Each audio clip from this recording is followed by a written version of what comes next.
my name is Nathan Perrault, and I'm the field director at Veterans Expeditions. First, could you tell me a little bit about your own military journey?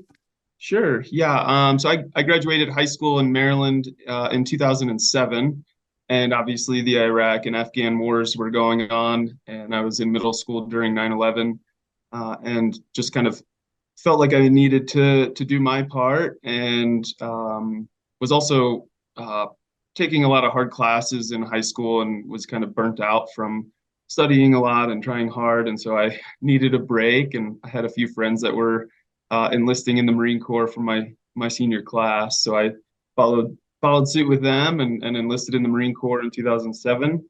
I joined as an infantryman in the Marine Corps and went to Iraq with 2-9 in 2008 to 2009. And then I went to Marja, Afghanistan in 2010 to 11. How did you get involved with the organization? Yeah, after I discharged from the Marine Corps in 2011, I moved to Colorado for college to use the GI Bill at CSU, Colorado State. And through just kind of word of mouth, heard about the organization. And I went to Ouray Ice Park to go ice climbing for my first trip with them. And you kind of have like a hesitation. It's kind of maybe hard to get involved in organized veteran activities like that. It might be, lame or boring or something like that. But I was instantly hooked. The group was really fun and engaging, and it was a small group that was there. Back then the organization was pretty small, and I drug a friend that I met in college that was in the 82nd Airborne with me on that trip, and we've been hooked ever since. And he's one of our volunteers, and I've just stayed on as staff, which we could get to that, I guess, more in a little bit. But yeah, I was instantly hooked on the organization, how fun it was, and ice climbing too. And then kind of kept coming out on some trips. In 2014, Nick Watson, who's our executive director, after a few trips, he invited me to go climb Denali with them in 2015, and that kind of solidified my desire to want to give back to the organization and the community that he's been building. Yeah, can you tell me a little bit about the organization? Absolutely, yeah. So um, currently we're running about 40 to 45 trips per year. We have chapters in the Pacific Northwest, the East Coast, so DC area, and then New England. Um, we're definitely primarily a climbing organization, but we do a lot of other things. That's just kind of our specialty, I would say. And that ranges from mountaineering type objectives like Mount Rainier, Mount Baker, and then technical ice climbing and rock climbing. So we have that chapter up in New England that runs some ice climbing and rock climbing trips, obviously depending on the season. And then I'm living in Colorado, and so I'm part of the Colorado leadership team and work with the volunteers here to run our trips. We have trips in Colorado, Utah, Wyoming, and Montana, kind of in this mountain west region. Um, in the summer months, we run trips like mountain biking, whitewater rafting, canyoneering, backpacking, and hiking, and 14ers, and then of course lots of rock climbing trips as well. What is it like going with fellow veterans on these journeys?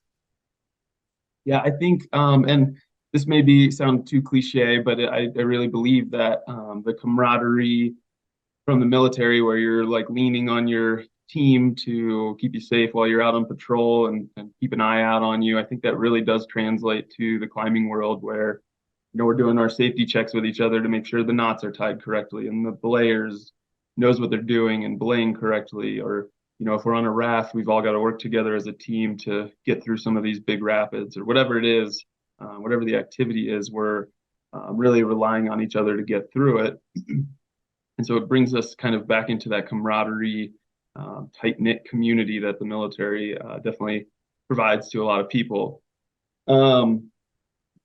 Yeah, I think that hopefully answers your question. Yeah.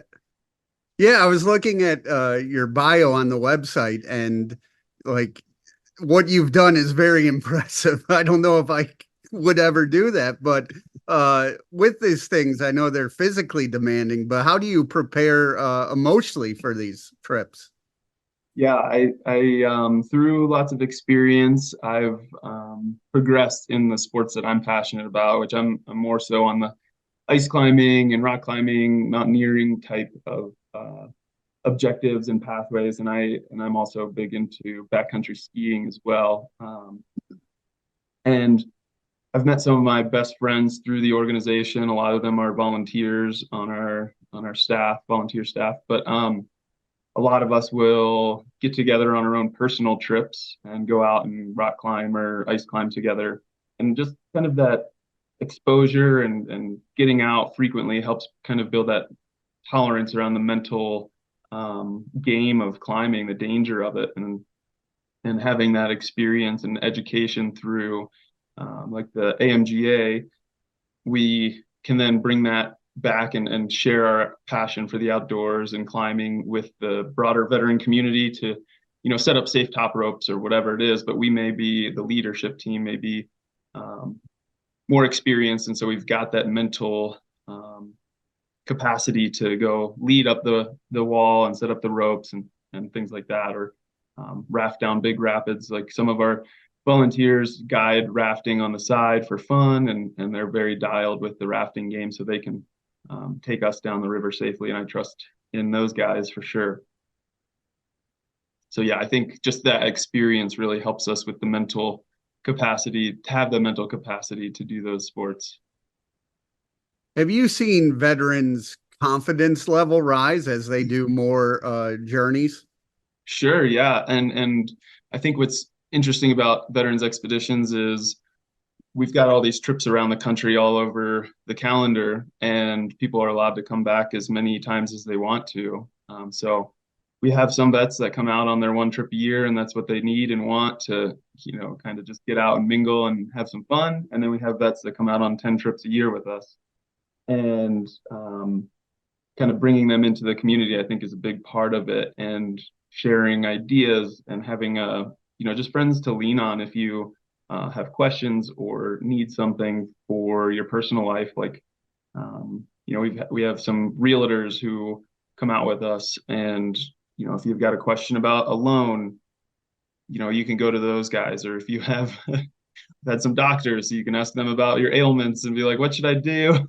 Whatever it may be. But I think the whole community collectively together does help build people's confidence and brings us together, and gives us kind of people to lean on and trust in. And that in itself, I think, builds confidence and community. And then also the physical nature of the activities that we do definitely helps push people and brings them back into that mindset from the military where we're working as a team, and it gives them kind of that sense of purpose again. And so that definitely helps with confidence too.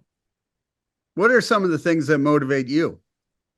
Oh, I love I love getting people outside, especially ice climbing. It's such a weird sport, and I love it. And it's so fun just to see people for the first time get out ice climbing, and they just are so in awe of the activity. And it could be rock climbing or mountaineering or whatever, but I see it a lot in ice climbing where people just are freaking out. They don't trust the rope and the ice and the tools and all that, and then all of a sudden they pop off of the ice and they don't go anywhere because the rope catches them, and then they're like, oh, okay, I can trust it. And then they just start laughing. But for a split second, there's a ton of fear. And then when they realize that they're safe, they just burst out laughing. And that those kind of moments are happen quite frequently, actually. And it's really fun to see. Where do you want to see the organization, say, in the next 3 to 5 years?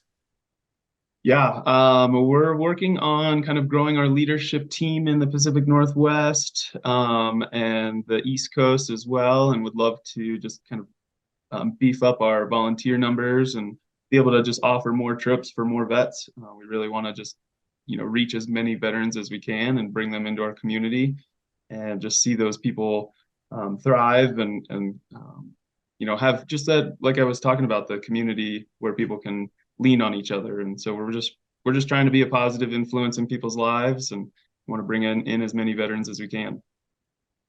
And you do a lot to help other veterans' mental health, but what do you do to help your own mental health?